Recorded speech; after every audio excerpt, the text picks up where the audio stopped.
Hello and welcome to the second video in this series covering the fundamentals of screenwriting and storytelling. If you'd like to watch the rest of the videos, you can find them linked in the description or on the end screen of this video.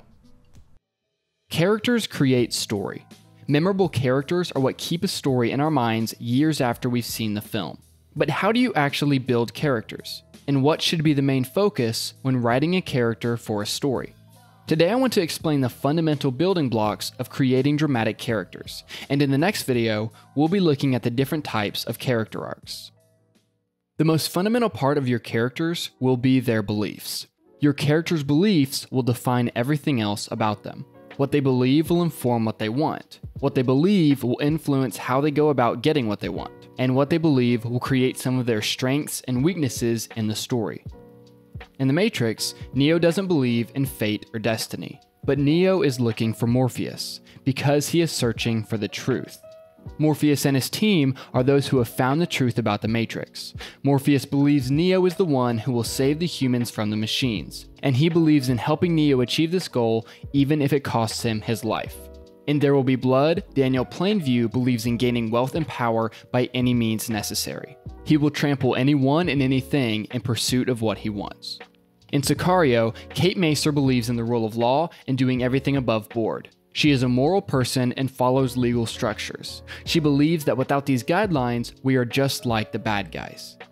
Beliefs are the core of your characters. The beliefs of your different characters becomes the core of your story and ultimately defines the deeper meaning and reason that an audience would care to watch your film. The beliefs that your characters hold are what creates the meaning and the theme of your story. When you understand what your characters believe about themselves and the world, then you can start building the next step, the character's want and need. A character's want is their visible goal, and this is what makes up the main events of the plot.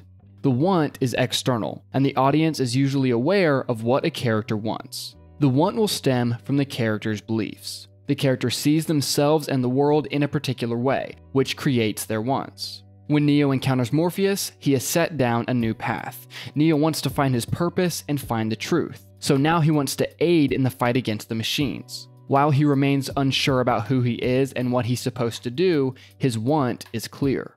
Daniel Plainview wants to become rich. He believes these riches will give him power and control over other people, whom he despises. I have a competition in me.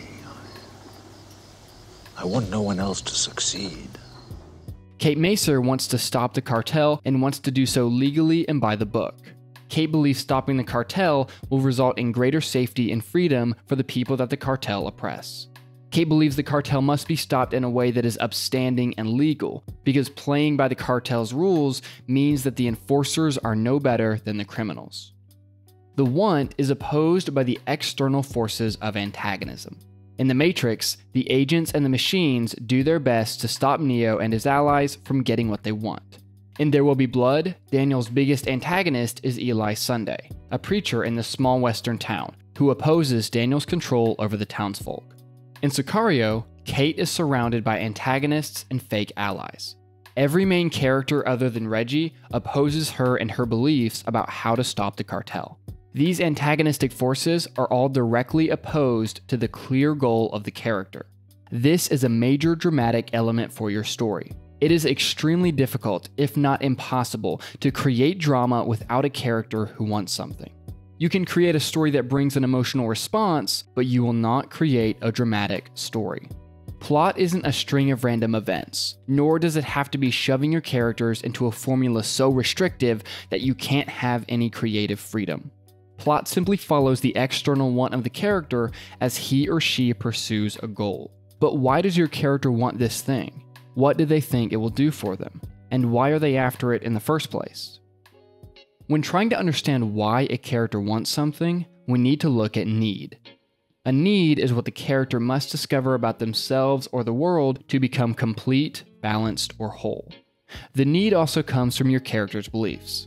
K.M. Weiland, award-winning author and writer of Creating Character Arcs, writes, "Your character will spend most of the story pursuing his outer goal, the thing he wants. But what the story is really about on a deeper level is his growth into a place where he, first subconsciously, then consciously, recognizes and pursues his inner goal, the thing he needs."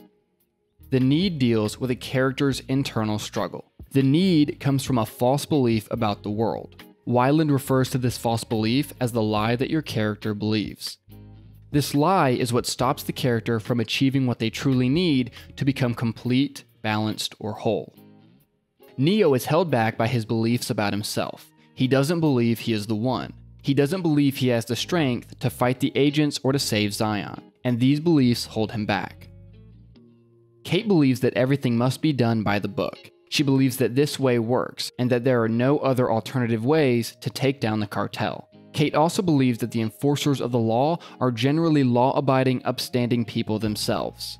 Kate's false belief is that the world is black and white, and that the legal system works in practice. Notice how these needs come out of the character's beliefs, and these needs motivate the character's outer want. Weiland writes, "In order for your character to evolve in a positive way, he has to start out with something lacking in his life, some reason that makes the change necessary. He is incomplete in some way, but not because he is lacking something external. Their need can only be fulfilled by learning the truth." So while the characters go after what they want, they must encounter adversity that forces them to question what they believe, and their need will only be fulfilled by learning the truth. In stories where the main character goes through change, their need will be hidden from them as they try to solve the problem by getting what they want. Weiland writes, "Your protagonist's inner conflict is all about this silent war between his want and his need, but it's also the gasoline in the engine of the outer conflict. If you have these two elements working in concert, you can bet you'll also have plot and character well on their way to perfect harmony as well." But while many characters have needs, not all do. For example, in the Hunger Games, Katniss Everdeen does not have a need. Within the world of the Hunger Games, Katniss is already whole. Katniss tries to show the people around her that it is possible to stand against oppression, and that it is better to fight than to simply give up. She has found the truth and then tries to present that truth to the other characters in the world. While her surroundings may change and she may have moments where she doubts herself and her abilities, her core beliefs hold true. This type of character then becomes a vehicle for change in the other characters of the story. But just because a character is already whole doesn't mean they are the symbol of goodness. Daniel Plainview has no need. Within the world of There Will Be Blood, Daniel is whole. He believes that ruthlessness, lying, and maintaining control will bring him wealth and power. And he's right. He has no truth he must discover, and he makes no internal change throughout the story. While it seems as though he has moments where he may change his view of the world, he ultimately does not. Daniel is not trying to convince the people around him of anything. However, he does reveal a dark truth to the characters around him, that it is possible to manipulate and exploit others for your own personal gain. Rather than positively changing the characters around him, the people Daniel meets are worse off because of him. I'm finished. Okay, so now you have your characters' fundamental beliefs, their wants, and their needs. This is how you can begin building a story that isn't simply entertaining, but is also deeply meaningful. How do films actually wrestle with these different ideas and worldviews? They do it by giving different characters different worldviews or value systems that place them in conflict with the other characters. When a story uses different characters to stand as different points of view in a philosophical debate, meaning and depth is given to the story and to each scene. This creates a web of ideas and beliefs that conflict and grow throughout the story. Neo doesn't believe in fate or destiny, but he is searching for the truth. He finds Morpheus, who holds the truth. And Morpheus also holds strong beliefs about who Neo is and that Neo will save the humans from the machines. Trinity believes in Neo. She believes in the prophecy, and she believes in saving Zion. Trinity was told that she would fall in love with the One. Trinity struggles alongside Neo to believe in fate and in the prophecy of the One. Morpheus believes in Neo. Morpheus believes in the mission. Morpheus embodies hope. He is the strongest in his beliefs that Zion will win and that Neo is the One. Cypher is a great fake ally. He has seen the reality of the world and would rather exist within the illusion of the Matrix. Cypher believes his personal happiness is more important than any larger cause. He would rather accept the beautiful lie of the Matrix than the ugly truth of the real world. Agent Smith believes in evolution. He believes the machines are stronger and smarter than humanity. humanity is nothing more than an afterthought. Fighting the last remaining scraps of free humanity is nothing but a distraction to him. The Oracle tells Neo that he must make a choice. Either abandon the idea that he is the one, or believe in his fate and in his destiny. The Oracle is telling Neo that he will have to choose what he believes. Don't worry about it. As soon as you step outside that door, you'll start feeling better. You'll remember you don't believe in any of this fate crap. You're in control of your own life. Remember? Daniel Plainview believes that living to gain wealth, power, and control are the purpose of his life. He believes that his single-minded focus will bring him the wealth he wants. H.W. Plainview stands as a possible path that Daniel could take. Daniel could embrace family and leave competition. And while it seems at times that Daniel does love H.W., Daniel continues to choose to focus on his goal rather than his adopted son. Eli Sunday attacks Daniel's character. Eli sees Daniel as a liar, manipulator, and greedy monster. Eli wants Daniel to crumble, and he wants power over Daniel. Eli has some good intentions and beliefs, but is also brought down by his own humanity, desire for control, and contempt for Daniel. He wants to see Daniel humbled, not for a religious reason, but for his own satisfaction. And Eli has many similarities to Daniel, and this is why Daniel has such contempt for Eli. Henry Plainview is a fake ally to Daniel. He is another character that represents the family ties Daniel might be able to have. But Henry is a liar and a fraud, and his presence does nothing but confirm what Daniel already believes about others. There are times when I look at people and I see nothing worth liking. I see the worst in people, Henry. I don't need to look past seeing them to get all I need. William Bandy doesn't want money and power. He believes in God, and he believes that following God and being involved in his community is much more important than any amount of money. This is why he becomes a thorn in Daniel's side. Daniel cannot persuade him through the usual means. Kate Macer believes in the rule of law and doing everything above board. She is a moral person and follows legal structures. Her partner Reggie believes the same thing. And as Kate dives into the morally gray struggle at the US-Mexico border, Reggie tries to keep her from falling into the pit. All right, we're good. Just don't keep us in the dark. All right. I'm afraid of the dark. Matt is a character who has fully embraced the gray morality of this world, yet also believes he is fighting for ultimate good. He believes the ends justify the means, and to take down monsters who don't follow rules, you must also abandon some of the rules you follow.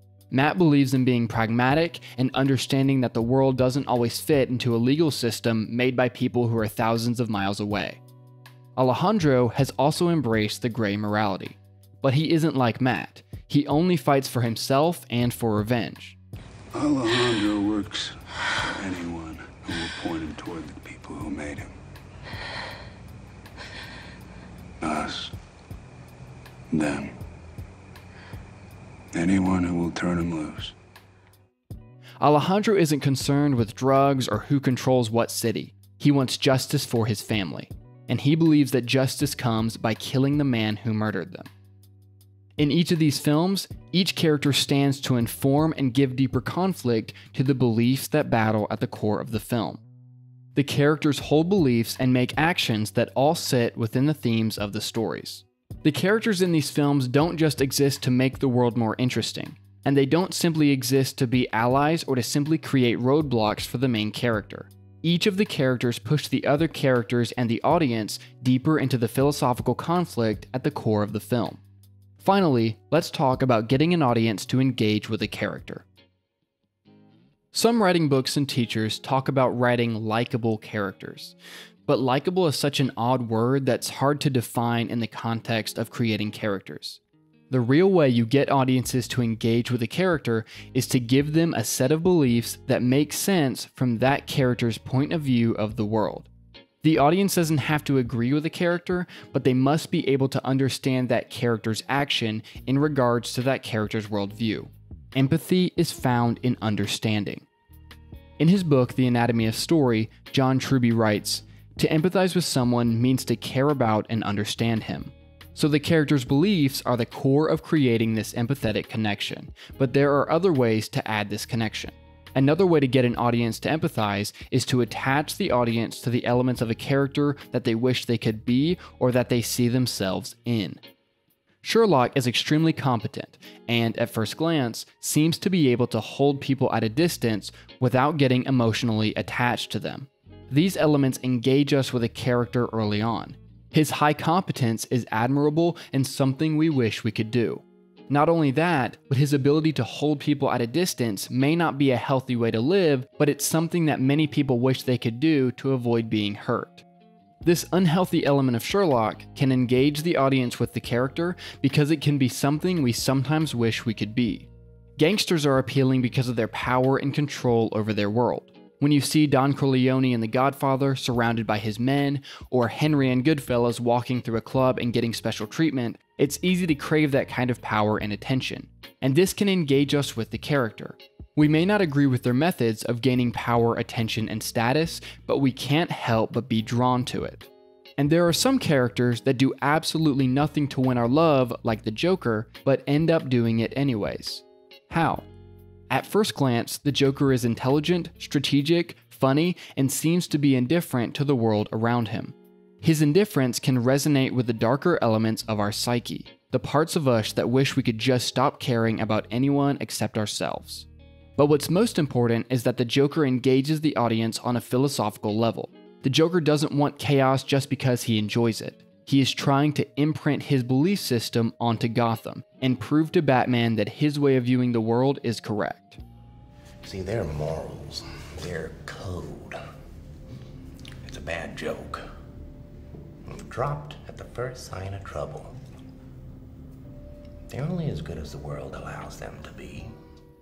Many of us have felt this way. We see the systems of morality and law around us and wonder if everyone is just faking it because they've never been truly tested. We aren't empathizing with the Joker because he's a nice guy. We empathize because we think he might be right. We understand his motives, and sometimes what he's saying can resonate with the more cynical elements of ourselves. In There Will Be Blood, Daniel isn't trying to prove anything to anyone else. Daniel is a single-minded lone wolf. He is a nobody from nowhere who desperately wants success. While Daniel is cold and dark, we can understand his desires, and we can, at some level, understand his contempt for other manipulators such as Eli. Negative emotions and negative beliefs are just as powerful a way to attach an audience to a character as positive emotions. Use them to your advantage. Understanding the dark side of your characters and your audience will make your stories better. Empathy is all about understanding why characters do what they do and getting an audience to stay engaged even if they don't agree with every decision the character makes. Dramatic characters are built upon beliefs, want, and need. Getting an audience to engage with a story is best achieved through creating honest characters that the audience can understand and empathize with. Whether you want to write a detailed outline or immediately sit down and start writing, understanding who your characters are is necessary to start your story in the right direction. But how do you write characters that don't change like Katniss and Daniel? And how do you create character change over the course of a story? Next week, I'll be looking at the different types of character arcs and how to use them to build compelling characters. So be sure to check out the other videos in this series by clicking the playlist. And if you like this video, leave a like and subscribe for more videos just like this one.